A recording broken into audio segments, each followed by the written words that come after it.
ஆற்றுமாறு கேட்டுக்கொள்கிறேன்.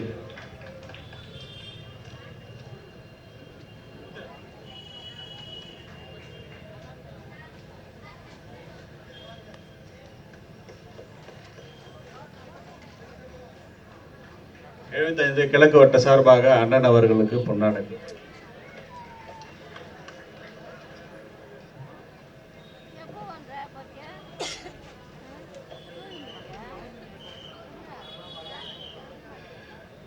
புரட்சி தலைவர் புரட்சி தலைவி அம்மா அவர்களுடைய நீங்காத நினைவுகளை நெஞ்சில் சுமந்து கழகத்தினுடைய பொதுச் செயலாளர், போற்றுதலுக்கும் மரியாதைக்கும் உரிய முன்னாள் முதலமைச்சர், இன்னும் சரியாக ஒரு மாத காலம்தான் அடுத்த முதலமைச்சர் அண்ணன் எடப்பாடியார் அவர்களினுடைய மேலான ஆணைக்கிணங்க திருவிக நகர் சட்டமன்ற தொகுதியிலே இந்த தொகுதியினுடைய வெற்றி வேட்பாளர், எனக்கு முன்னால் பேசிய அண்ணன் குறிப்பிட்டு சொன்னதை போல தமிழ்நாடே எதிர்பார்த்து கொண்டிருக்கின்ற வெற்றி வேட்பாளர் பொற்கொடி ஆம்ஸ்ட்ராங் அவர்களுக்கு இரட்டை இலை சின்னத்திலே வாக்குகளை கேட்டு நடைபெற்றுக் கொண்டிருக்கின்ற இந்த தேர்தல் பரப்புரை கூட்டத்தை ஏற்பாடு செய்திருக்கின்ற போற்றுதலுக்கும் மரியாதைக்கும் உரிய பகுதி கழக செயலாளர் மரியாதைக்குரிய அண்ணன் பரமகுரு அவர்களே, போற்றுதலுக்குரிய சகோதரர் பகுதி கழக செயலாளர் அண்ணன் முகுந்தன் கோபால் அவர்களே, இந்த நிகழ்வினுடைய நாயகராக அமர்ந்திருக்கின்ற போற்றுதலுக்கும் மரியாதைக்கும் உரிய சட்டமன்ற தொகுதியினுடைய வெற்றி வேட்பாளர் பொற்கொடி ஆம்ஸ்ட்ராங் அவர்களே, தேசிய ஜனநாயக கூட்டணிக்கு தலைமையேற்றிருக்கின்ற அனைத்து இந்திய அண்ணா திராவிட முன்னேற்ற கழகத்தின் பல்வேறு கட்ட நிர்வாகிகளே, தேசிய ஜனநாயக கூட்டணியிலே அங்கம் வகிக்கின்ற அனைத்து கூட்டணி கட்சிகளினுடைய போற்றுதலுக்கும் மரியாதைக்கும் உரிய நிர்வாகிகளே, தோழர்களே, தொண்டர்களே, அனைவருக்கும் வணக்கம். திருவிக நகர் சட்டமன்ற தொகுதியிலே இரட்டை இலை சின்னத்திலே வாக்களித்து மரியாதைக்குரிய சகோதரி பொற்கொடி ஆம்ஸ்ட்ராங் அவர்களை மிக அதிகமான வாக்குகள் வித்தியாசத்திலே வெற்றி பெற செய்ய வேண்டும் என்று கேட்டு இந்த கூட்டத்தை நாம் நடத்துகிறோம். அன்பான பெரியோர்களுக்கு நான் சொல்லுவேன், ஒரு வரலாற்று சிறப்புமிக்க பயணத்திலே நாம் நிற்கிறோம். நாம் இந்த தேர்தலிலே பணியாற்றுவது என்பது, இந்த கூட்டத்தில் இருக்கிறவங்க அத்தனை பேரையும் எனக்கு தெரியும், நான் சொல்லுகிறேன், மாறாமல் நாம் எல்லாம் இரட்டை இலையில தான் நம் வாக்குகளை போட போகிறோம். அதனால் நான் இங்கே பேசுவது, நான் இங்கே சொல்லுகிற செய்தி, நாம் வாக்களிக்க வேண்டும் என்பதல்ல, நாம் ஒவ்வொருவரிடமும் எடுத்து சொல்லி இரட்டை இலை சின்னத்திலே வாக்குகளை பெற வேண்டும். பொற்கொடி ஆம்ஸ்ட்ராங் அவர்கள் சட்டமன்றத்திற்குள்ளாக நுழைய வேண்டும். பிரச்சாரத்தில் இருக்கிறாங்க அக்கா, அது நம்ம எல்லாரும் பார்க்கிறோம். நாங்க கோயம்புத்தூர்ல உட்கார்ந்து பார்த்தாலும் இன்னைக்கு வீடியோ வந்து சேர்ந்துருது.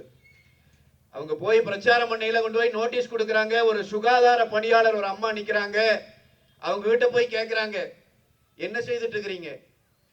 அந்த அம்மா சொன்னாங்க, சுத்தம் பண்ணிட்டு இருக்கிறேன். நானும் அதுக்கு தான் வந்திருக்கிறேன், சுத்தம் பண்றேன்னாங்க. சுத்தம் பண்ணணும், சுத்தம் பண்ற வேலையை அவங்க கையில கொடுக்கணும். நாம அது நம்ம கடமை இல்லைங்களா? நான் உங்களுக்கு சொல்றேன், எனக்கு முன்னாடி பேசின அண்ணன் கூட குறிப்பிட்டு சொன்னாங்க, வெளியவே வரமாட்டாங்க அண்ணன் ஆம்ஸ்ட்ராங் அவர்கள் இருக்கிற வரை என்றெல்லாம் சொன்னவர். சில பேரை எல்லாம் குறிப்பிட்டு சொன்னாங்க, மரியாதைக்குரிய அண்ணன் ஆம்ஸ்ட்ராங் அவர்களினுடைய அந்த படுகொலையிலே தொடர்புடையவர்கள் என்று சில பேரெல்லாம், அவர்கள் பெயரெல்லாம் அடிபடுகிறது என்றார்கள். எங்களுக்கு பிரச்சனை இல்லை, நேரடியாகவே சொல்லுவோம். கொலைகாரன் பெயரை சொல்லுவதிலே என்ன நமக்கு பெரிய வருத்தம் இருந்து விட போகிறது? ஸ்டாலின் அவர்களே, இந்த பகுதியிலே இருந்து தமிழ்நாடு முழுவதையும் அபகரித்து அழித்துக் கொண்டிருக்கிற சேகர் பாபு அவர்களே, பெருந்தொகை பெற்ற காரணத்திலேயே தலைவனாக நடந்து கொண்டிருக்கிற செல்வ பெருந்தகை அவர்களே, எழுதி வைத்துக் கொள்ளுங்கள், மே 4ஆம் தேதி வரவிருக்கிற தீர்ப்பில் உங்களில் ஒருவன் கூட சட்டமன்றத்தின் வாசலை மிதிக்க போவதில்லை. தப்பி தவறி எவனாவது ஒருவன் உள்ளே வந்து அமர்ந்து விட்டால் இந்த இடத்திலே நின்று நான் சத்தியம் செய்து சொல்லிவிட்டு போகிறேன், யார் வந்து உள்ளே உட்காருகிறீர்களோ அவர்களுக்கு நேர் எதிராக கால் மேல் கால் போட்டு ஆம்ஸ்ட்ராங் அவர்களினுடைய ஒற்றை குரலாக பொற்கொடி ஆம்ஸ்ட்ராங் அவர்கள் அமருவார். இரட்டை இலை அமர வைக்கும் அண்ணன் எடப்பாடியார் அமர வைப்பார். இது சத்தியம்டா, இது சவால் விட்டுட்டு போறேன் நான். நீ எல்லாம் வந்து எவ்வளவு அயோக்கியத்தனமான ஆளுங்க.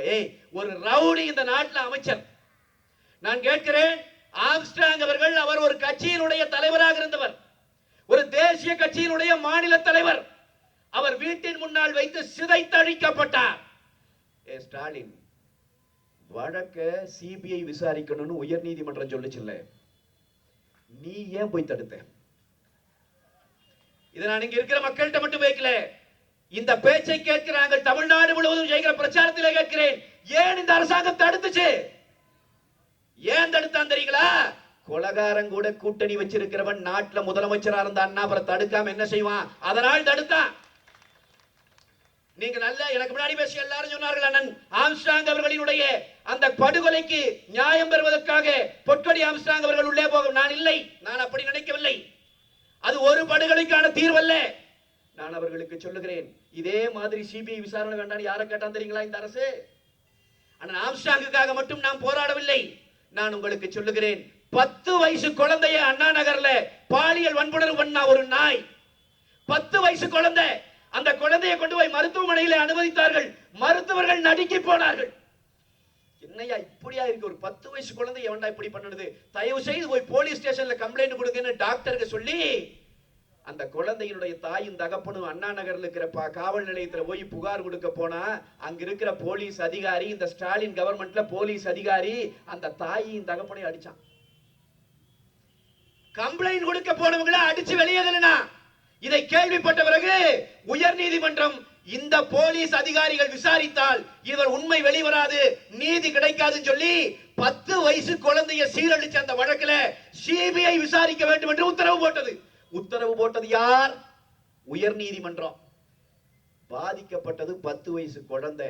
அந்த 10 வயசு குழந்தை பாதிக்கப்பட்ட வழக்குல சிபிஐ வேண்டாம், நாங்களே விசாரிக்கிறோம், சிபிஐ வர வேண்டாம்னு கெஞ்சிட்டு உச்ச நீதிமன்றத்திற்கு போகுது இந்த ஸ்டாலின் கவர்மெண்ட்.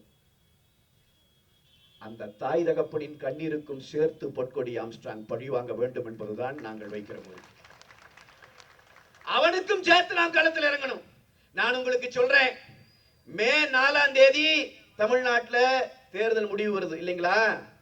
காலையில வாக்கு எண்ணிக்கை தொடங்கும். நம்ம பல பேர் வாக்கு எண்ணிக்கை நடத்துற இடத்துல இருப்போம், இன்னும் பல பேர் தொலைக்காட்சியில் உட்கார்ந்து பார்த்துட்டு இருப்போம். நான் சொல்றேன் உங்களுக்கு, நீங்க எழுதி வச்சுக்கோங்க. இதையே எவனையெல்லாம் பழி வாங்கணும்னு நினைக்கிறீங்களோ அவனையெல்லாம் மனசுல வச்சுக்கோங்க. அன்றைய நாளில் தீர்ப்பு வருகிற போது பொற்கொடி ஆம்ஸ்ட்ராங் அவர்கள் 1000 வாக்கு முன்னிலை, 2000 வாக்கு முன்னிலை, 4000 முன்னிலை என்று வந்து 25,000 முன்னிலை, 50,000 முன்னிலை என்று செய்தி வந்தால் அன்றைக்கு மாலையிலே வருகிற பத்திரிகை மாரடைப்பு வந்து செத்து போனவனின் பட்டியலோடு வெளியே வரும். யாரும் யாரையும் பழி வாங்க வேண்டியதில்லை. நான் சொல்லுகிறேன், பல பேரினுடைய கண்ணீரை சுமந்து கொண்டு அந்த தாய் உள்ளே நுழைய வேண்டும். அதற்கு நாம் வழிவகுக்க வேண்டும். இரட்டை இலையிலே கொடுக்கிற வாக்குகள் அத்தனையும் இந்த அதர்மத்திற்கு எதிரான தர்மத்தின் வெற்றியாக பார்க்கப்படும். அன்பான பெரியவர்கள், நீங்கள் மறந்துவிடக் கூடாது. எல்லாரிடமும் எடுத்து சொல்லணும். எனக்கு முன்னாடி இங்க பேசின சகோதரர்கள் குறிப்பிட்டு சொன்னாங்க, அம்மா தாய்மார்களை பார்த்து நான் கேட்கிறேன், இந்த 5 ஆண்டு காலத்துல தமிழ்நாட்டுல கஞ்சா இல்லாத தெரு இருக்காங்கம்மா? அத்தனை இடங்களிலும் கஞ்சா. கல்லூரிக்கு நம்முடைய பிள்ளைகளை அனுப்புகிறோம், கல்லூரி வாயிலே நின்று கஞ்சாவை கைகளிலே திணிக்கிறான். திணிப்பவனே இவன் தான். ஒரு கஞ்சா விற்கிறவனை கூட கைது செய்ய முடியல ஸ்டாலின் அரசாங்கத்தினால. ஏன்? என்ன விற்கிறதே வந்தான். காவல்துறை அதிகாரிகளுக்கு தெரியாதா? ஒண்ணு வேண்டாம், கள்ளச்சாராயம் காட்சி 120 பேர்த்த கொண்டு போட்டான். ஞாபகம் இருக்கா உங்களுக்கு? கள்ளக்குறிச்சியில 120 பேர்த்த கொண்டு போட்டான். கொண்டவன் பேர் என்னங்க? கண்ணுக்குட்டி. அவன் பேர் என்ன? 120 பேரை கொன்ற அந்த பன்னிக்குட்டிக்கு பெயர் கண்ணுக்குட்டி. அவன் யார் தெரியுமா? திமுக காரன். திமுகவுக்கு வேலை செஞ்சவன். இதே திமுகவினுடைய சட்டமன்ற உறுப்பினராக அங்க கள்ளக்குறிச்சியில் இருக்கிற வசந்தம் கார்த்திகேயனுக்கு கைகூலி பார்க்கிற நாய். அன்னைக்கு அந்த 120 பேர் செத்து விழுந்த அன்னைக்கு தாயையும் தகப்பனையும் இழந்துட்டு கண்ணீர் விட்டுச்சு பாருங்க அந்த குழந்தைங்க. அந்த கண்ணீருக்கும் சேர்த்து பழி வாங்கணும். பொற்கொடி ஆம்ஸ்ட்ராங் உள்ள போனாங்கன்னா அதுக்கு வாக்களிக்கணும். உங்களுக்கு அதுக்கு வாக்களிக்கணும். இவன் இந்த 5 ஆண்டு காலத்துல தமிழ்நாட்டை நரவேட்டையாடி இருக்கிறான். 2.5 வயசு குழந்தை, 2.5 வயசு குழந்தை. அந்த குழந்தையை பார்த்தா, நல்ல ஆம்பளை ஒருத்தர் இருந்தான்னா அந்த குழந்தையை பார்த்தா என்னடா தோணும்? ஏண்டா 2.5 வயசு குழந்தையை பார்த்தா எடுத்து வச்சு கொஞ்சம் தோணுமா? அந்த குழந்தை 2.5 வயசு குழந்தைய பாலியல் வன்புணர்வு பண்ணி கொன்னான் கிருஷ்ணகிரியில. 4 மாசம் அவனை பிடிக்க முடியல. 4 மாசம் கழிச்சு அந்த நாயை கைது பண்ணி பார்த்தா அவன் யார்? திமுகவோட பொறுப்பாளர். ஏன்டா 4 மாசம் பிடிக்க முடியலன்னு பார்த்தா அந்த 2.5 வயசு குழந்தைய பாலியல் வன்புணர்வு பண்ணி கொலை பண்ணி இருக்கிறான். அதனுடைய போஸ்ட்மார்ட்டம் ரிப்போர்ட்டை மாத்தி இருக்குது போலீஸ். அந்த தாயின் தகப்பனு யாருகிட்ட சொல்றதுன்னு தெரியாம கைய பிசைஞ்சிட்டு அழுதான் பார். அவன் கண்ணீருக்கு பதில் சொல்லணும். பொற்கொடி ஆம்ஸ்ட்ராங் சட்டமன்றத்துக்குள்ள போகணும். இது நாம நினைச்சிட்டு இருக்கிற மாதிரி அல்ல. இது நம்முடைய அண்ணன் ஒருவர், ஆம்ஸ்ட்ராங் என்கிற நம்முடைய அண்ணன் ஒருவரை மட்டும் இவன் கொலை செய்தான் நினைக்காதீங்க. இவன் தமிழ்நாட்டையே கூறு போட்டு இருக்கிறான். தமிழ்நாடு முழுவதும் இன்றைக்கு இந்த நிலை நடக்கிறது. இதெல்லாம் நடக்கிற போது இன்றைக்கு தேர்தல் பிரச்சாரத்திலே வருகிற ஸ்டாலின் ஏதாவது ஒன்றுக்கு பதில் சொல்லுகிறாரா? இத்தனை குற்றங்கள் தொடர்ச்சியாக நடந்தது. பீகார்ல இருந்து பொழைக்க வந்த குடும்பம், ஒரு கணவனும் மனைவியும் 2 வயசு குழந்தையோட வர்றான். தமிழ்நாட்டில் வந்தா பொழைச்சுக்கலான்னு அந்த அம்மா வீட்டுல சமையல் அறையில நின்று ஏதோ வேலை செஞ்சுட்டு இருக்கிற போது ஒரு 3 நாய்க உள்ள போய் அந்த அம்மாட்ட அத்துமீற பாக்குறான். ஏண்டா இப்படி பண்ணீங்கன்னு கேட்ட பாவத்துக்கு கணவனை வெட்டி கொன்று அந்த மனைவி அவரையும் வெட்டி கொன்று 2 வயது குழந்தையை காலை பிடித்து தரையிலே அடித்து கொலை செய்து 3 உடம்பை கொண்டு போய் குப்பை தொட்டியில வீசிட்டு போயிட்டான். நான் கதை சொல்லல, 3 மாசத்துக்கு முன்னாடி தமிழ்நாட்டில் நடந்த செய்தியை சொல்றேன். அவனை பிடிச்சு விசாரிச்சா 3 பேரும் கஞ்சா போதை. 3 பேரும் கஞ்சா போதை. இதே இங்க நம்ம சென்னையில இந்த ட்ரெயின்ல பயணிச்சிட்டு இருந்த பையன், 16 வயசு பையன், சாதாரணமா ட்ரெயின்ல பயணிச்சிட்டு இருக்கிறான். 3 பேர் சேர்ந்து அருவாளை வச்சு அவனை கொஞ்சம் கொஞ்சமா வெற்ற காட்சி வந்துச்சு. பார்த்தமா இல்லையா? அந்த பையன் செத்தானா பொழைச்சானான்னு கூட இந்த கவர்மெண்ட் நம்ம கிட்ட இன்னைக்கு வரைக்கும் சொல்லல. அந்த பையனை வெட்டி கொன்னவனை, அந்த வெட்டினவனை 3 பேரையும் பிடிச்சு விசாரிச்சா 3 பேரும் போதை, கஞ்சா போதை. தமிழ்நாட்டில் கஞ்சா போதையை இன்றைக்கு எல்லாரிடமும் கொண்டு போய் சேர்த்திருக்கிறான். தமிழ்நாடு முழுவதும் இந்த ஸ்டாலின் அரசாங்கத்தினுடைய திமுகவினுடைய வேட்டைக்காடாக மாறி இருக்கிறது. அன்பான பெரியவர்களே, இந்த ஆட்சியை தூக்கி எறியணும். அதுக்கு பாதிக்கப்பட்டிருக்கிறவர்களில் ஒருவரையே களத்திலே நிறுத்த வேண்டும். நான் உங்களுக்கு சொல்றேன், இந்திரா காந்தி அவர்களினுடைய மரணம் நடந்த போது இந்திரா காந்தி அவர்களை சுட்டார் என்று சொல்லி ஒருவரை தூக்கிலேற்றுவதற்கு இந்த நாடு நம்முடைய நீதிமன்றம் தீர்ப்பு கொடுத்துச்சு. அந்த சம்பவத்துக்கு போகல, அந்த சம்பவத்தை எடுக்கல, அது யாரும் நியாயப்படுத்தி பேசல. ஆனா பஞ்சாப்ல என்ன செஞ்சான் தெரியுங்களா? அவன் தங்க கோயிலுக்குள்ளே ராணுவத்தை அனுப்பிய இந்திரா காந்திக்கு மரண தண்டனை நிறைவேற்றினான். அவன் செய்தது சரி என்று சொன்னால் இவளுக்கு வாக்களியுங்கள், இல்லை என்றால் இவளை தோக்கடியுங்கள் என்று சொல்லி அவன் மனைவியை கொண்டு போய் தேர்தலில் நிறுத்தினார்கள். நான் சொல்லுகிறேன் என் அன்பு சொந்தங்களே, 6 லட்சம் வாக்குகள் வித்தியாசத்திலே அந்த வீரத்தாய் வெற்றி பெற்று பாராளுமன்றத்திற்குள்ளே நுழைந்து 2000 சீக்கியர்களை கொன்று குவித்திருந்த ராஜீவ் காந்தியின் முன்னால் கால் மேல் கால் போட்டு அமர்ந்து காட்டினாள். அந்த வரலாறு சீக்கியர்களுக்கு உண்டு. தமிழர்களே, எழுந்திருங்கள், எழுங்கள். நமக்கு அப்படி ஒரு வரலாறு படைப்பதற்கான வாய்ப்பு கிடைத்திருக்கிறது. பொற்கொடி ஆம்ஸ்ட்ராங்கினுடைய வெற்றி என்பது ஒட்டுமொத்த தமிழர்களும் திருப்பி அடிப்பார்கள் என்று நாம் சொல்லுவதற்கான வெற்றி. அதை புரிஞ்சுட்டு நம்ம இங்க வேலை செய்யணும், இந்த களத்துல வேலை செய்யணும். விடமாட்டான், சாதாரணமா விடமாட்டான். என்ன, நமக்கு ஓட்டு விழுகு, ரெட்டையிலுக்கே ஓட்டு விழுகும், அக்காவுக்கு ஓட்டு விழுகு, அண்ணன் எடப்பாடியார் அவர்களினுடைய அந்த ஆணைக்கு ஓட்டு விழுகும், அதெல்லாம் ஒரு பக்கம். ஆனா எனக்கு முன்னாடி அண்ணன் ஒருத்தர் சொன்ன மாதிரி எல்லாவற்றையும் கொடுப்பான். எங்க ஊர்ல எல்லாம் உள்ளாட்சி தேர்தலில் கோயம்புத்தூர்ல இங்க என்ன கொடுத்தான்னு தெரியல, கோயம்புத்தூர்ல கொலுசு கொடுத்தான். கொலுசு கொடுத்தே ஏமாத்தினான். எங்க ஊர் பொம்பளையிலும் பாவமா வாங்கிட்டு அந்த அக்கா அம்மா எல்லாம், சரி இந்த கொலுசு கொடுத்துட்டானே மகராசை, இவனுக்கு ஓட்டு போடாம என்ன பண்றதுன்னு அத்தனையும் திமுக ஓட்டு போட்டுச்சு. அந்த கொலுசோட தரம் என்ன தெரியுங்களா? அந்த கொலுசோட விலை, அதனுடைய ஒரு பெரிய டெக்னிக் இருக்குது அதுல. அந்த கொலுசு நீங்கள் வாக்களிக்க போகிற அந்த நாளில் போய் வாக்க போட்டுட்டு வெளியே வர்ற வரைக்கும், அந்த பொட்டியே வண்டியில ஏத்துற வரைக்கும் அந்த கொலுசு வெள்ளையாவே இருந்துச்சு. அது பயங்கர டெக்னிக் அது. அப்புறம் பார்த்தான் கருக்க தொடங்கியது. அடுத்த நாள் காலையிலே எழுந்து பார்த்தால் கொலுசு கருகரு என்று இருந்தது. நீங்கள் சொந்தக்காரன் யாராவது கோயம்புத்தூரில் இருந்தால் நீங்களே கேட்டு பாருங்கள், நான் பொய் சொல்லவில்லை. நகைக்கடையிலே வெளியே ஒரு பெட்டியை வைத்து வருகிறவன் எல்லாம் அந்த கொலுசை அதற்குள்ளே போடு என்று சொன்னான். 30 ரூபாய்க்கு கொடுத்தான். இந்த முறை அடித்திருக்கிற காசில் சேகர் பாபு போன்ற ரவுடிகள் இந்த மண்ணிலே கொலுசல்ல ஒட்டியானமே கொடுப்பான். அன்பு சொந்தங்கள், நான் சொல்லுகிறேன், எனக்கு முன்னால் அண்ணன் சொன்னதை போல நம்ம காசு தான் வாங்கிக்கோ. நீங்க வாங்காம விட்டுறாதீங்க. காசு நம்ம காசு தான். பூரா திருடி கொள்ளையடித்து சேர்த்து வைத்திருக்கிற காசு தான். அதை வாங்கிவிட்டு இந்த கொள்ளைக்காரர்களினுடைய வேட்டைக்காடாக மீண்டும் தமிழ்நாடு மாறிவிடக் கூடாது என்பதற்காக நீங்கள் உங்களுடைய வாக்குகளை எல்லாம் இரட்டை இலை சின்னத்திலே கொடு எல்லாரிடமும் எடுத்து சொல்லி, நான் கேட்கிறேன், இங்கே சேகர்பாபு என்கிற அமைச்சர் இருக்கிறாரே, இந்த அமைச்சரை ஒரு போன் கால்ல பேசின ஒரு வீடியோ, ஒரு ஆடியோ வெளியே வந்துச்சு. இந்த சவுக்கு சங்கர்னு சொல்லி ஒரு பத்திரிகையாளர், ஒரு ஊடகவியலாளர், அவரை வேட்டையாடினார் இந்த சேகர் பாபு. ஏன்? அவர் செய்த தவறு என்ன? இவன் செய்கிற தப்பெல்லாம் வெளியே சொன்னார், அதுதான் பிரச்சனை. இவன் என்னென்ன ஊழல் செய்கிறான் வெளியே சொன்னார், அதுதான் பிரச்சனை. எல்லாம் நடந்துச்சு. அவர் வீட்டுக்குள்ள செப்டிக் டேங்க்ல இருந்து தண்ணியை மோந்துட்டு போய் அவர் குடியிருக்கிற வீட்டுக்குள்ள ஊத்தி அடிச்சான். இவருடைய சிந்தனை எந்த அளவுக்கு இருக்குது பாத்தீங்களா? இவன் தான் நம்ம கிட்ட வந்து சமூக நீதி பேசுறான், இவன் தான் சமத்துவம் பேசுறான். அவர் வீட்டுக்குள்ள அடிச்சு விட்டான், அத்தனை செப்டிக் டேங்க்ல இருந்து தண்ணியை கொண்டு போய் அடிச்சு விட்டான். இந்த சேகர் பாபு அதன் பிறகு ஒரு ஆடியோ வெளியே வந்துச்சு. அதுல ஒரு ரவுடி ஒருவர் பேசுகிறான், திமுகவை சேர்ந்தவன். அவன் பேரே சொல்லி பேசுறான், நான் தான் பேசுறேன் சேகர் பாபு, நீ நேர்ல வா. இவன் சொல்றான் நேர்ல வர முடியாது. இவர் திருப்பி சொல்றார், இப்ப பாக்குறியா உன்னை என்ன பண்றேன்னு. அவன் சொல்றான், நீ பண்ணு, ஆனா நீ பண்ணுனதெல்லாம் நான் வெளியே சொல்லிடுவேன். ஏய், ரவுடியும் அமைச்சரும் இப்படி ஒரு டீலிங்ல இருந்தீங்கன்னா நாடு எப்பற உருப்படு? நாட்டிலே மக்கள் எப்பற வெளிப்படையா வழியை நடக்க முடியும்? நான் கேட்கிறேன், இன்றைக்கு உதயநிதி தெருவில் போய் பிரச்சாரம் பண்ற இடத்துல எல்லாம் எங்க பொதுச் செயலாளரோட ஒரு படத்தை தூக்கி காட்டுறான். இதை பார்த்தீர்களா? உதயநிதி, நான் உனக்கு சொல்லுகிறேன், மீண்டும் மீண்டும் சொல்லுகிறேன், வெட்கம் மானத்தை பற்றி எல்லாம் கருணாநிதியின் குடும்பத்தில் பிறந்து விட்டு நீ பேசவே கூடாது. தேவையில்லாத வேலை செய்து கொண்டிருக்கிறாய். நான் உதயநிதியை பார்த்து கேட்கிறேன், ஸ்டாலின் அரசாங்கத்தை நடத்திய ஸ்டாலினையே பார்த்து கேட்கிறேன், இந்த அண்ணா பல்கலைக்கழகத்துக்குள்ள பல்கலைக்கழகத்தில் படிக்கிற மாணவியை உள்ள போய் ஒரு நாய் தொட்டான்ல. நான் இந்த மேடையில சொல்ல முடியாத அளவிற்கு, நானும் ஒரு தாய்க்கு பிறந்தவ, எனக்கும் கூட அக்கா பிறந்துச்சு, தங்கச்சி பிறந்துச்சு, எனக்கும் ஒரு புள்ள பிறந்தா. நான் இந்த என் வாயில் அதை சொல்லக்கூட முடியாத அந்த நாய் என்ன பண்ணான்ங்கிற வேலையை அவ்வளவு கொடூரமா அந்த கல்லூரிக்குள்ள நுழைஞ்சு பல்கலைக்கழகத்துக்குள்ள நுழைஞ்சு அந்த மாணவியை சித்திரவதை பண்ணான்ல.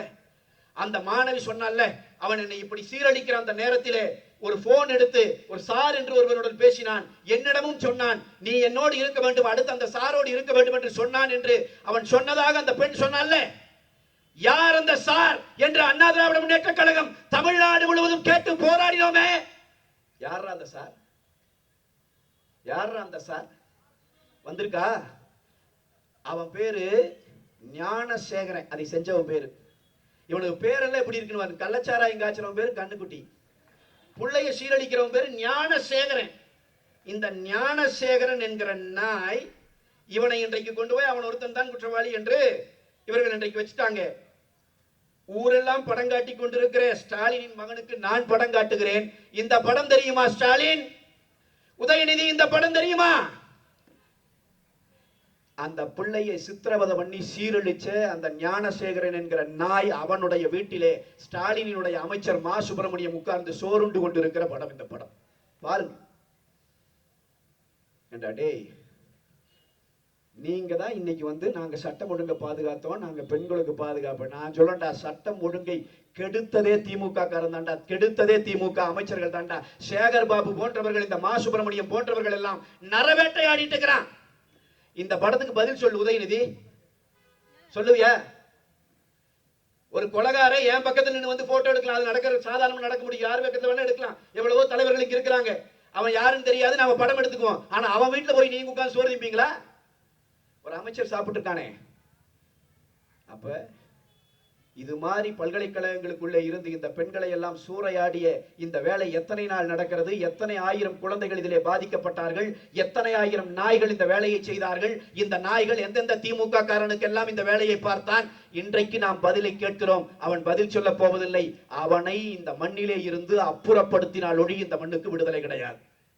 திமுக காரனை இந்த மண்ணை விட்டு ஒழிச்சால் ஒழிய நம்முடைய அடுத்த தலைமுறை பிள்ளைகள் இந்த மண்ணில் நிம்மதியா வாழ முடியாது. இந்த பிள்ளைக்கு நடந்தது நாளைக்கு நம்ம வீட்டுல இருக்கிற பிள்ளைக்கு நடக்காதா? எத்தனை நேரம் ஆயிரும்? இன்னைக்கே நம்ம பிள்ளைங்க நம்பிக்கையா ரோட்ல நடக்க முடியுதா? அம்மா தாய்மார்கள் சொல்லுங்க. நேற்றைய தினம் ஒரு கருத்து கணிப்பு வெளியே வந்திருக்கு. கருத்து கணிப்பை பாண்டே, ரங்கராஜ் பாண்டே, சாணக்கியா நிறுவனம், ஒரு தினமலர் என்கிற பத்திரிகையும் சேர்ந்து எடுத்திருக்காங்க. அதுல அவங்க ஒரு கேள்வி கேட்டிருக்காங்க, தமிழ்நாட்டில் சட்டம் ஒழுங்கு நன்றாக இருக்கிறதா? மொத்தமா 10% பேர் தான் நல்லா இருக்குன்னு இருக்கிறான். அவன் பூரா திமுக நால பயனடைகிறவன். அப்ப சட்டம் ஒழுங்கு நிலைமை இவ்வளவு கேவலமா இருக்கு. நமக்கு பெண்களுக்கு பாதுகாப்பு இல்லைங்கிறது இல்லைங்கம்மா, பெண்களை பாதுகாக்கிற பெண் காவல்துறை அதிகாரிகளுக்கே பாதுகாப்பு இல்லை. அதைத்தான் எனக்கு முன்னாடி பேசின அண்ணங்க சொல்லி பேசினாங்க. கனிமொழி கலந்துகிட்ட கூட்டத்துல ஒரு எஸ்ஐ, 23 வயதான எஸ்ஐ, ஒரு பெண்மணி பாதுகாப்புக்கு நிக்கிறாங்க. அந்த பெண்ணுக்கு திமுகவை சேர்ந்த 2 குண்டர்கள் பாலியல் தொந்தரவு கொடுக்கிறான். 2 நாள் அவனை கைது செய்யல. அண்ணன் எடப்பாடியார் அறிக்கை விட்டார், அந்த குண்டர்களை கைது செய்து சிறையிலே போடவில்லை என்றால் தமிழ்நாடு ஸ்தம்பிக்கிற வகையிலே அண்ணா திராவிட முன்னேற்ற கழகம் களத்திலே இறங்கி போராடும் என்று அறிவித்தார். அதன் பிறகு 2 நாள் கழிச்சு கைது பண்ணா. இதுவரைக்கும் தான் நமக்கு தெரிந்த செய்தி. அதற்கு மேல அடுத்த செய்தியை நான் உங்களுக்கு சொல்லிவிட்டு போகிறேன். அந்த பெண்ணோட வழக்கு என்னாச்சு தெரியுமா? 6 மாசம் கழிச்சு அந்த பெண் எஸ்ஐ வழக்கை வாபஸ் வாங்கி விட்டார். தெருவுல நின்னு அழுத புள்ள, யூனிஃபார்ம் போட்டு தெருவுல நின்னு அழுத புள்ள எப்பறா வழக்க வாபஸ் வாங்கும்? எப்பறா வாங்கும்? டேய், நீங்க அடிச்ச கொள்ளைக்கும் நீங்க அடிச்சு வச்சிருக்கிற லூட்டிக்கும் நீங்க பண்ணி வச்சிருக்கிற இந்த நர வேட்டைக்கும் தமிழ்நாடு மீண்டும் உங்கள் கையில் கிடைக்கும்னு நீங்க நினைக்கிறதே பெரியதப்படா. நான் சொல்றேன், திருவிக்கா நகர் நீங்க எழுதி வச்சுக்கோங்க. வெறி கொண்டு வேலை செய்யணும் களத்துல.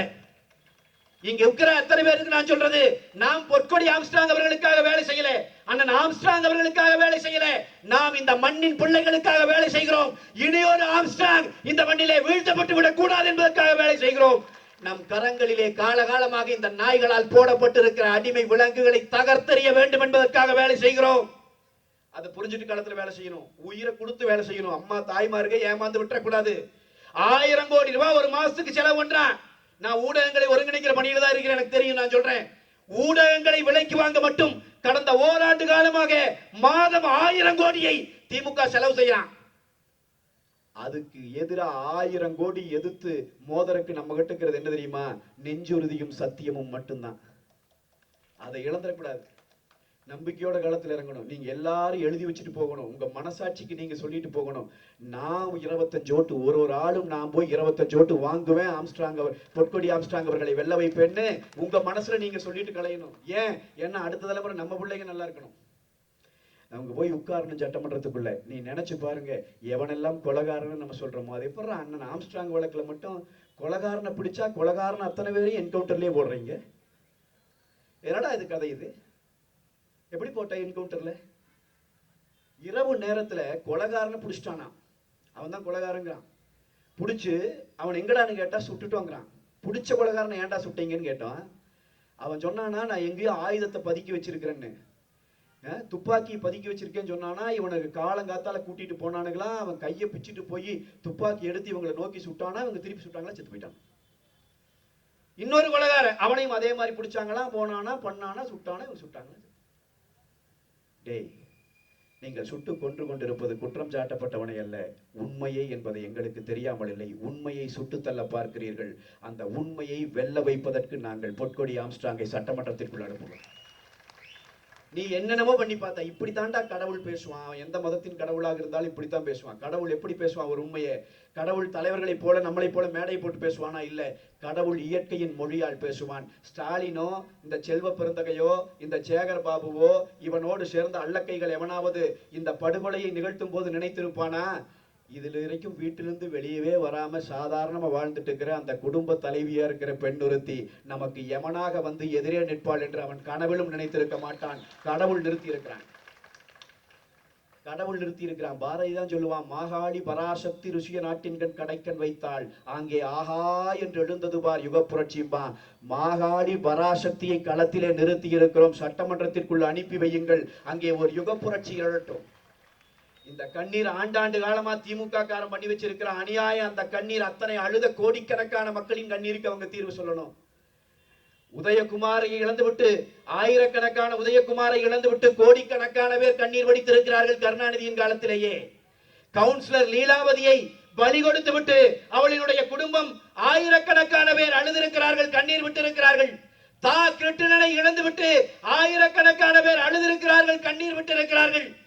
இந்த வரிசையில தினகரன் அலுவலகத்துல 3 இளைஞர்களை வச்சு கொளுத்தி கொண்டாம்பார். 1000 பேர், 1,00,000 பேர் அதுபோல் செத்து போய் அழுதிருக்கிறான். அதையெல்லாம் தாண்டி சாதிக் பாட்சா என்கிற உடன் நின்ற தோழனை கூடவே வச்சிருந்த அவன் தோள் மேலேயே கை போட்டு அவன் கதையை முடித்து அவன் குடும்பத்தையே அழவச்சாம்பார். அத்தனை கண்ணீருக்கும் சேர்த்து அண்ணன் ஆம்ஸ்ட்ராங் அவர்களினுடைய படுகொலை முடிவில் இன்றைக்கு ஒரே உருவமாக ஒருவரை நாம் நிறுத்துகிறோம். இத்தனை கண்ணீருக்கும் பழி வாங்குவதற்காகவாவது உள்ள போகும். அதே மாதிரி வெறும் இதே நோக்கமா இல்ல, இதை தாண்டி இவனுடைய ஆட்சி காலம் படுமோசமான ஆட்சி காலம். 5 லட்சம் கோடி கடன் பண்ணி வச்சிருக்கிறான். இவனுடைய ஆட்சியின் லட்சணம். எனக்கு முன்னாடி அம்மா இத்தனை பேர் உட்காந்துக்கிறீங்க, நான் உங்ககிட்ட கேட்கிறேன், இதே ஸ்டாலின் போன தேர்தல்ல பிரச்சாரம் செஞ்சுட்டு வரையில் என்னன்னார்? ஆட்சிக்கு வந்துட்டோம்னா அனைத்து பெண்களுக்கும் முதல் மாதம் தொடங்கி மாதம் 1000 ரூபாய் கொடுப்பேன் சொன்னாரா இல்லையா? ஆட்சிக்கு வந்து 28 மாதங்கள் கொடுக்கல. சட்டமன்றத்திற்குள்ள அதிமுக போராடுது, அண்ணன் எடப்பாடியார் போராடுறார். நீ கொடுத்த வாக்குறுதியை நிறைவேற்று, நீ 1000 ரூபாய் கொடுன்னு சொன்ன பிறகு 28 மாசம் கழிச்சு 1000 ரூபாய் கொடுக்கிறேன், ஆனா எல்லாருக்கும் கொடுக்க மாட்டேன். யாருக்கு கொடுப்பேன்? தகுதியுடைய பெண்களுக்கு கொடுப்பேன்.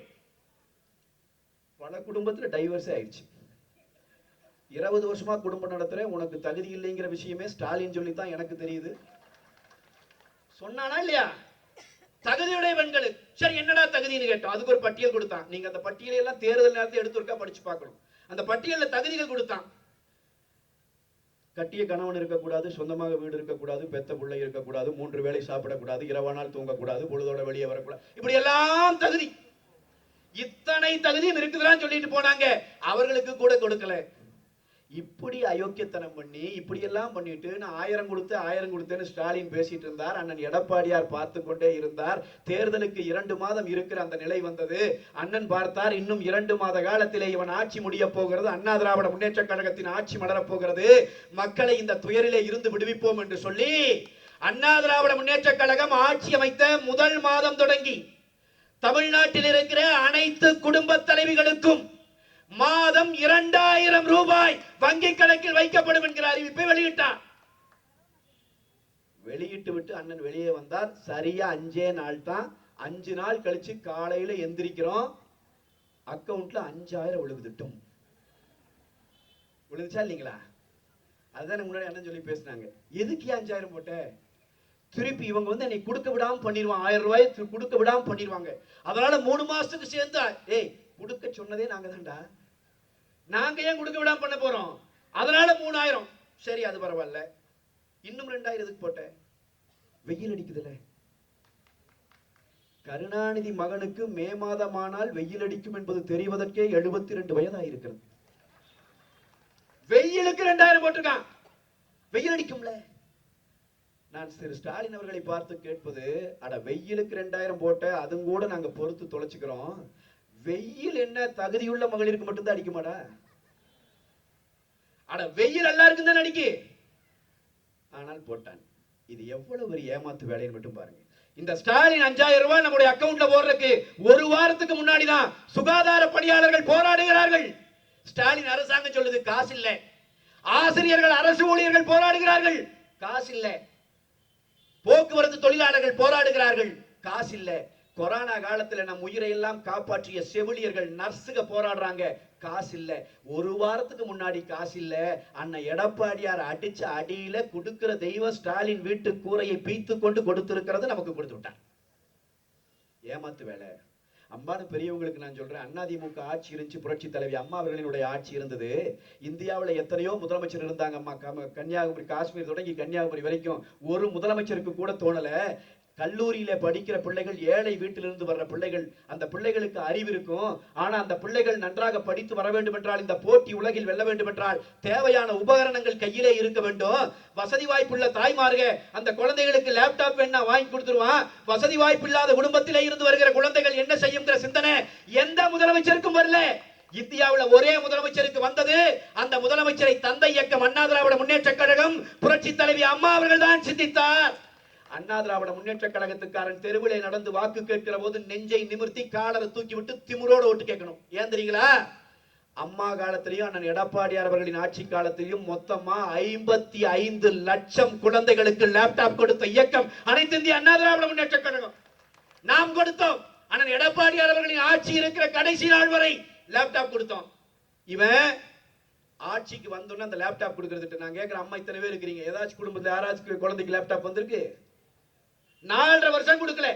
4.5 வருஷம் கழிச்சு நானும் லேப்டாப் கொடுக்குறேன். எங்க ஊர்ல ஒரு பழமொழி சொல்லுவாங்க, சாக போற நேரத்துல சங்கரா சங்கராங்கிறான்னு. இங்க இருக்கான்னு தெரியல, நம்ம ஊர்ல இருக்கான்னு தெரியல. அப்படின்னு என்ன, வாழ்ற காலம் முழுக்க அயோக்கியத்தனமே பண்றது. அப்புறம் சாவு கிடக்கிற போது சங்கரா சங்கரான சங்கரன் காப்பாத்துவானா? செய்த தர்மம் தானே காப்பாற்றும். இப்ப ஸ்டாலின் பண்ண வேலை அதான். நான் கடைசி நேரத்திலே நான் லேப்டாப் கொடுக்குறேன் வந்தான். இந்த லேப்டாப் யாருக்கு கொடுக்குறான்? அதிமுக பள்ளிக்கூடத்திலிருந்து காலேஜ் போற பையனுக்கு பிள்ளைக்கு கொடுத்துச்சு. ஏன்? அவன் படிக்கணுங்கிறக்காக. ஆனா இவன் யாருக்கு கொடுக்குறா? அவர் ஸ்டாலின் அரசு யாருக்கு கொடுக்குது? காலேஜ்ல கடைசி வருஷம் படிக்கிறவனுக்கு கொடுக்குது. அவன் தான் அடுத்த வருஷம் வேலைக்கு போயிடுவான்ல, அவனே வாங்கிக்குவான்ல. உங்க கவர்மெண்ட்ல வேலை கிடைக்காது, அது வேற. கவர்மெண்ட்ல எங்களுக்கு வந்துருமே, வேலை கிடைச்சிருமே. ஏன் அவருக்கு கொடுக்குற? ஏன் கொடுக்குறான் தெரியுங்களா? கடைசி வருஷம் படிக்கிற பையன் 18 வயசு ஆயிருக்கும், அவனுக்கு இந்த கையில லேப்டாப்பை கொடுத்தா அந்த கையில நமக்கு ஓட்டு போடுவான்ங்கிற திருட்டுத்தனம் இல்லாமல் இது வேற என்னங்கிறத பெரியவங்க அறிவுள்ளவர்கள் சிந்தித்து பாருங்க. அப்ப அதிமுக கார ஓட்டுக்காக கொடுக்கல, அந்த குழந்தை படிக்கணும்னு கொடுத்தான். ஆனா திமுக கார அதையும் ஓட்டாக்கி பார்க்கிறவன். அங்க எப்படி அந்த குழந்தைகளுக்கு லஞ்சம் கொடுப்பதை போல அந்த லேப்டாப்பை கொடுத்தானோ அது போலத்தான் இப்ப நமக்கு 5000 கொடுத்திருக்கான். போன வருஷம் வெயில் அடிச்சது தெரியல, முன்னத்த வருஷம் வெயில் அடிச்சது தெரியல, அயோக்கியத்தனம் பண்றான். எல்லா விதமான கட்டணத்தையும் ஏத்தி இருக்கிறான். மின்சார கட்டணத்தை 3 மடங்கு ஏத்தி இருக்கான். உண்மையா இல்லையாங்கம்மா? சொத்து வரி ஏத்தி இருக்கிறான், வீட்டு வரி ஏறி, வீட்டு வாடகை ஏறிடுச்சு. குப்பையே எடுக்கிறது இல்ல, ஆனா குப்பைக்கு வரி போட்டிருக்கிறான். உண்மையா இல்லைங்களா? குப்பைக்கு வரி போட்டிருக்கிறான், கழிவுநீருக்கு வரி போட்டிருக்கிறான், காலியிட வரி அதிகரிச்சிருக்கிறான், கட்டுமான பொருட்களின் விலை அதிகப்படுத்தி இருக்கிறான், பால் விலையை அதிகப்படுத்தி இருக்கிறான், சகல பொருட்களினுடைய விலையையும் அதிகப்படுத்தி இருக்கிறான். நாம் வாழவே முடியாத நிலையை ஏற்படுத்தி இருக்கிறான். இந்த கவர்மெண்ட்டுக்கு மறுபடியும் இருக்கா ஓட்டு போடலாமா? எம்எல்ஏவா இருக்கிறவன் சரியில்லைன்னு நாம சொல்லிட்டு இருந்தோம். நாம சொன்னதை புரிய போதாதுன்னு சொல்லி இப்ப அவனே சொல்றான். எம்எல்ஏ இருந்தவனை தூக்கிட்டு வேற ஒரு ஆளை போடுறான். ஏன்? இவனை போட்டா மறுபடியும் ஜெயிக்க முடியாது. நான் சொல்லுகிறேன், ஸ்டாலின் அவர்களே, பொற்கொடி ஆம்ஸ்ட்ராங் அவர்களை வேட்பாளராக நிறுத்தி இருக்கிறோம். ஸ்டாலினே வந்து நின்றாலும் வெல்ல முடியாது. திருவிக நகரங்களுடைய நீ முடிஞ்சா குளத்தூர்ல வென்றுட்டு வா, பாத்துக்கலாம். பொய் பேசிட்டு இருக்கிறான் நம்ம கிட்ட. நம்ம தாய்மார்களுக்கு, அண்ணன்களுக்கு எல்லாம் நான் சொல்லிட்டு போறேன், நம்முடைய உறுதியை குலைக்கிறதுக்காக இந்த சாயந்தரமான தொலைக்காட்சியில 4-5 பேர் ஏறி உட்கார்ந்துக்கிறது இல்லைங்களா? நானும் தான் போய் அவனு தலையெழுத்தது, வேற வழி இல்ல. பொய்யா பேசுறான். உள்ள போய் உட்கார்ந்தீங்கன்னா அதிமுகவுக்கு பெரிய வாய்ப்பு இல்லை சொல்றானா இல்லையாங்கண்ணா? அதிமுக அவ்வளவுதான், அது ஒண்ணும் இனி பெருசா எந்திரிக்க வாய்ப்பு இல்லை. அது பிஜேபி கூட சேர்ந்தாலும், அமமுக கூட சேர்ந்தாலும், பாட்டாளி மக்கள் கட்சி கூட சேர்ந்தாலும், புதிய பாரதம் சேர்ந்தாலும், யார் சேர்ந்தாலும் அது ஒன்று. நான் சொல்லுகிறேன், நானெல்லாம் 5 ஆண்டு காலமாக தெருவிலேயே தான் திரிகிறேன். எல்லாம் நாங்க மக்களோட தான் திரிகிறோம். அதிமுக காரர்களையும் நாங்கள் பார்க்கிறோம், மக்கள் திமுகவை பற்றி என்ன நினைக்கிறார்கள் என்பதையும் பார்க்கிறோம். இந்த தெருவில் ஒரு நாள் கூட இறங்காதவன் எல்லாம் டிவியிலே உட்கார்ந்து கொண்டு நீ எப்படி கண்டுபிடித்தாய் அதிமுகவுக்கு ஆள் இல்லைன்னு? நான் சொல்லிட்டு போறேன், அதிமுக எத்தனையோ பேரை அமைச்சராக்கி இருக்கிறது. சில பேரை உப்புமாவுக்காக நாம் முதலமைச்சராகவே வைத்துக் கொண்டிருந்ததும் உண்டு. அது உப்புமா மாதிரி இருந்துச்சு ஒரு முதலமைச்சர். அப்படி இருந்த அமைச்சரா இருந்தவன், முதலமைச்சரா இருந்தவனை எல்லாம் கூட ஸ்டாலின் தூக்கிட்டாரு. ஆனா ஸ்டாலினுடைய ஒரே வருத்தம் என்ன தெரியுமா? 3 தடவை முதலமைச்சரா இருந்தவனையே தூக்கிட்டோம். அனைத்து இந்திய அண்ணா திராவிட முன்னேற்ற கழகத்தின் உண்மையான தொண்டனின் கணுக்கால் ரோமத்தை கூட பிடுங்க முடியவில்லையே என்பதுதான். இந்த கட்சியினுடைய தொண்டர்களும் தோழர்கள் அவ்வளவு உறுதியோடு இருக்கிறார்கள். நான் சொல்லுகிறேன், நாம் வலிமையான ஒரு கூட்டணியாக இன்னைக்கு நிக்கிறோம். ஆனா திமுக சைடு கூட்டணி, அண்ணன் திருமாவளவன் அவர் அழுகிறாரா சிரிக்கிறாரானே தெரிய மாட்டேங்குது. பாவமா இருக்கு. நான் உண்மையில நல்லா நேசிக்கிற அண்ணன் அவரு, அண்ணன் திருமாவளவன். அவருக்கு ஒரு சீட்டு கொடுத்தா, நியாயமா ஒரு கட்சிக்கு கூட்டணியில சீட்டு கொடுத்தா அவங்க கட்சிக்கார தான் நிறுத்துவாங்க. அவர் நேத்து ஒருத்தரை நிறுத்துறாரு. அவன் சொல்றான், நான் விடுதலை சிறுத்தை இல்ல, நான் காங்கிரஸ் கட்சி, எனக்கு விடுதலை சிறுத்தை சீட்டு கொடுத்துங்கிறான். ஒண்ணுமே யாருக்கு யார் சீட்டு கொடுக்குறா என்ன? திமுக இருக்கிறவன் தான் விடுதலை சிறுத்தையில் இருக்கிறவங்களுக்கு சீட்டு கொடுக்குறாங்க. ஆளூர் ஷானவாஸ் யாருகிட்ட போய் சீட்டு கேட்கிறாரு? ஸ்டாலின் கிட்ட கேட்கிறாரு. திருமாவளவன் யாருக்கு சீட்டு கொடுக்கிறாரு? காங்கிரஸ்காரனுக்கு சீட்டு கொடுக்கிறாரு. இப்படி ஒரு கொண்டாட்டம் அங்க ஒரு நடந்துட்டு இருக்குது. ஒரு அமைச்சர் 9 முறை 10 முறை நான் சட்டமன்ற உறுப்பினராக இருந்த துரைமுருகன், அவ்வளவு வயதான மனிதர், நாம் எல்லாம் மரியாதைக்குரிய மனிதராக பார்க்கிறோம். தேர்தல் பிரச்சாரம் பண்ணிட்டு இருக்கிறாரு. விடுதலை சிறுத்தைகள் கட்சியினுடைய மாவட்ட செயலாளர் வண்டியில ஏறி நிக்கிறாரு, கீழே இறங்கி போடான்னு அடிக்கிறாரு. பாத்தீங்களா இல்லையா? நான் கேட்கிறேன், ஊடக நண்பர்கள் இருந்தால் நான் உங்களை பார்த்து கேட்கிறேன், இப்படி ஒரு ஏதாவது ஒரு சம்பவம் அதிமுக கூட்டணியில் எங்காவது நடந்திருந்தா 10 நாள் நீ விவாதிச்சிருக்க மாட்டீங்க. ஆனா இதை பத்தி வாயே திறக்கலையே. அண்ணன் திருமாவளவன் அவர்கள் இதை பற்றி கேட்கவே இல்லையே. எப்பறா எங்க மாவட்ட செயலாளர் இப்படி அவமானப்படுத்தினீன்னு கேட்கவே இல்லையே. யாருக்காக நீங்கள் நிற்கிறீர்கள்? எந்த மக்கள் உங்களுக்கு வாக்களிக்கிறார்கள்? எந்த மக்கள் உங்களை தலைவராக ஏற்றிருக்கிறார்கள்? ஆயிரக்கணக்கான ஆண்டுகளாக பூட்டப்பட்டு கிடக்கிற அடிமை சங்கிலிகளை அறுத்தறிவோம் என்று உத்தரவாதம் கொடுத்து வந்தவர்களே, அருவருக்கத்தக்க அடிமை சங்கிலிகளை அவர்களே அணிவிக்கிறார்கள். அதை நீங்கள் வேடிக்கை பார்க்கிறீர்களே. இதைத்தான் நம்ம கேட்க வேண்டி இருக்கு.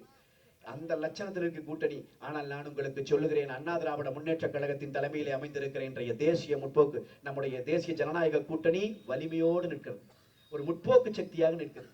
அதிமுக, பாரதிய ஜனதா கட்சி, பாட்டாளி மக்கள் கட்சி, அமமுக, அப்படியே கட்சிகள் எடுத்தீங்கன்னா ஒவ்வொன்றும் தெளிவா நிக்குது. எந்த கணக்கும் எந்த பிரச்சனையும் இல்லை. சீட்டு எல்லாருக்கும் சரியான சீட்டுகள் ஒதுக்கி கொடுக்கப்பட்டு அத்தனை பேரும் வேட்பாளர்களாக நிறுத்தப்பட்டு எல்லாரும் களத்துக்கு வந்தாச்சு. எந்த விதமான பேதமையும் இல்லாமல் ஒரு ஜனநாயகத்தன்மையோடு நம்முடைய கூட்டணி வலிமையான கூட்டணியாக நிற்கிறது. புரட்சி தமிழர் எடப்பாடியார் எந்தெந்த இடத்திற்கெல்லாம் போகிறாரோ ஆயிரக்கணக்கில் லட்சக்கணக்கில் மக்கள் திரண்டு திரண்டு திரண்டு திரண்டு அவரை வரவேற்கிற காட்சிகளை நாம் பார்க்கிறோம். அத்தனையும் வாக்குகளாக மாறும். 2026 எழுதி வைத்துக் கொள்ள வேண்டும். அது இரட்டை இலைகளுக்கானது. கட்டாயம் வெற்றி பெறும். உறுதியா வெற்றி பெறும். நம்பிக்கையோட நாம களத்துல பண்ணணும். இந்த டிவியில சொல்றான், கருத்து கணிப்புல சொல்றான், அதெல்லாம் ஒண்ணும் கிடையாது. உறுதியா சொல்றேன், நீங்க எழுதி வச்சுக்கோங்க. 210 பிளஸ் தொகுதிகளை அண்ணா திராவிட முன்னேற்ற கழகத்தினுடைய கூட்டணி, தேசிய ஜனநாயக கூட்டணி வெற்றி பெறும். 210 பிளஸ் தொகுதிகளை வெற்றி பெறுவோம். ஸ்டாலின் உதயநிதி தப்பிச்சு வென்று வந்தாலே பெரிய விஷயம் தரவே. இது எல்லாத்துக்கும் தெரிஞ்சு போச்சு. குறிப்பா காவல்துறை அதிகாரிகளுக்கு தெரிஞ்சு போச்சு. நானே பயணம் பண்ணி போயிட்டு இருக்கிற சாலையில வெளியூருக்கு போகிற போது சாலையில ஒரு அதிகாரி ஒருத்தர் வண்டியை சோதனை பண்ணிட்டு இருந்தார். நிறுத்தினாரு. பார்த்த உடனே, சார் எப்படி இருக்கு சார் கிரவுண்டுன்னாரு. நல்லா இருக்கு சார், அருமையா இருக்கு, வெற்றி பெற்றுவோம். அவர் சொன்னாரு, நாங்களும் பார்க்குறோம் சார், நல்லா தான் இருக்கு சார், எப்படியாவது ஜெயிச்சிருங்க சார். ஒரு காவல்துறை அதிகாரி காக்கி சட்டை போட்ட நான் அவர் சொன்னதை சொல்றேன். இவனை கிட்ட எங்களால முடியல சார், எப்படியாவது ஜெயிச்சு வந்துருங்க சார். எங்கள் கைகளிலே போடப்பட்டிருக்கிற அந்த கட்டுக்களை அவிழ்த்து விடுங்கள் சார். காவல்துறை சுதந்திரமாக இயங்க, உளவுத்துறை சுதந்திரமாக இயங்குவதற்காகவாவது எடப்பாடியார் மீண்டும் முதலமைச்சராக வேண்டும் சார்னு காவல்துறை அதிகாரி இன்றைக்கு நம்மை பார்த்து கேட்கிறார் என்றால் நாட்டினுடைய நிலை அந்த அளவுக்கு இருக்கிறது. என் அன்பு சொந்தங்களே, இறுதியாக நான் சொல்லி நிறைவு செய்ய விரும்புகிறேன். புரட்சி தமிழர் அண்ணன் எடப்பாடியார் அவர்களினுடைய ஆட்சி காலம் பொற்காலம். அந்த ஆட்சி காலத்துல தான் 2000 அம்மா மினி கிளினிக்குகளை கொண்டு வந்தோம். சாதாரண மக்கள் இலவசமாக வைத்தியம் பார்ப்பதற்கு 2000 அம்மா மினி கிளினிக்குகளை எடப்பாடியார் கொண்டு வந்தார். அவருடைய ஆட்சி காலத்திலே தான் 11 மருத்துவக் கல்லூரிகளை கொண்டு வந்தோம். 11 மருத்துவக் கல்லூரியை 12ஆக கூட ஸ்டாலினால் மாற்ற முடியவில்லை 5 வருஷத்துல. ஆனா 2 வருஷத்துல எடப்பாடியார் 11 மருத்துவக் கல்லூரிகளை கொண்டு வந்தார். 66 கலையறிவியல் கல்லூரிகளை கொண்டு வந்தார். 7 சட்டக் கல்லூரிகளை கொண்டு வந்தார். 5 வேளாண் கல்லூரிகளை கொண்டு வந்தார். 4 கால்நடை வளர்ப்பு கல்லூரிகளை கொண்டு வந்தார். கல்வியில் தமிழ்நாடு தன்னிறைவடைவதற்கு அண்ணன் எடப்பாடியார் பாதை வகுத்தார். அண்ணன் எடப்பாடியாரின் ஆட்சி காலத்திலே தான் நம்ம வீட்டுக்குள்ள யமன் போல் இறக்கிவிடப்பட்டிருந்த ஆன்லைன் ரம்மிக்கு தடை விதித்தார். புரட்சி தலைவி அம்மா அவர்கள் லாட்டரிக்கு தடை விதித்து பல குடும்பங்களை காப்பாற்றியதை போல அண்ணன் எடப்பாடியார் தான் இந்த ஆன்லைன் ரம்மிக்கு தடை விதித்தார். அண்ணன் எடப்பாடியாரின் ஆட்சி காலம் தான் குடிமராமத்து பணிகள் எடுக்கப்பட்ட ஆட்சி காலம். தமிழ்நாட்டினுடைய நிலத்தடி நீர்மட்டம் உயர்த்தப்பட்ட ஆட்சி காலம். எவ்வளவோ குளங்களை, ஏரிகளை நாம் மீட்டெடுத்த ஆட்சி காலம் அண்ணன் எடப்பாடியார் அவர்களினுடைய ஆட்சி காலம். அந்த மனிதர் மீண்டும் ஆட்சிக்கு வர வேண்டும். அவர் முதலமைச்சராக வர வேண்டும். அவர் முதலமைச்சராக அமர்ந்திருக்கிற அந்த சட்டமன்றத்தில் நாம லைவ் எல்லாம் கட் பண்ண மாட்டோம். சட்டமன்றத்தை லைவா காட்டுவோம்.